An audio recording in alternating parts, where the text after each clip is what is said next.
Praise the Lord. നല്ലൊരു പ്രഭാതം ദൈവം നൽകി തന്നെ നമുക്ക് സ്തോത്രം ചെയ്യാം. രാവിലെ സമയത്ത് ദൈവത്തിൻ്റെ പരിശുദ്ധാത്മാവ് നമുക്ക് നൽകുന്ന ആലോചന 11-ാം സങ്കീർത്തനം 4-ാം വാക്യം. സാംസ് 11:4. യഹോവ തൻ്റെ വിശുദ്ധ മന്ദിരത്തിലുണ്ട്. യഹോവയുടെ സിംഹാസനം സ്വർഗത്തിലാവുന്നു.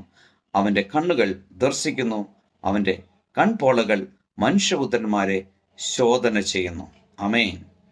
യഹോവ തൻ്റെ വിശുദ്ധ മന്ദിരത്തിലുണ്ട്. ആമേൻ. യഹോവയുടെ സിംഹാസനം സ്വർഗത്തിലാവുന്നു. അവൻ്റെ കണ്ണുകളെല്ലാം ദർശിക്കുന്നു.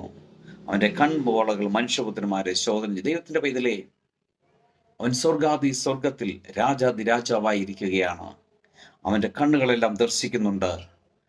അവൻ്റെ കൺപോളകൾ മനുഷ്യപുത്രന്മാരെ ശോധന ചെയ്യുന്നു. ആമേൻ. അങ്ങനെയെങ്കിൽ ശോധനയ്ക്ക് പാത്രരാകുന്നവരായി നമ്മൾ ആയിരിക്കുന്നു? ഇല്ല, അതിൽ നിന്ന് വിടുവിക്കപ്പെട്ടവരായിരിക്കുവാൻ നമ്മൾ ആയിരിക്കുന്നു. ഏത് വഴിയിലാണ് നമ്മളുള്ളത്?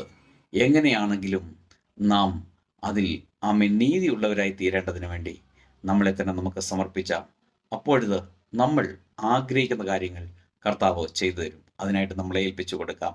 നല്ല കർത്താവെ, നന്ദിയോടെ സ്തുതിക്കുന്നു, സ്തോത്രം ചെയ്യുന്നു. ഈ രാവിലെ സമയത്തിനെ കേൾക്കുന്ന എല്ലാ പ്രിയപ്പെട്ടവരെയും ഈ തിരുവെഴുത്ത് പ്രകാരം പിതാവിൻ്റെയും പുത്രൻ്റെയും പരിശുദ്ധാത്മാവിൻ്റെ നാമത്തിൽ അനുഗ്രഹിച്ച് പ്രാർത്ഥിക്കുന്നു. പ്രാർത്ഥന ഘടനായി സ്തോത്രം, യേശുവിൻ്റെ നാമത്തിൽ പിതാവേ, ആമേൻ.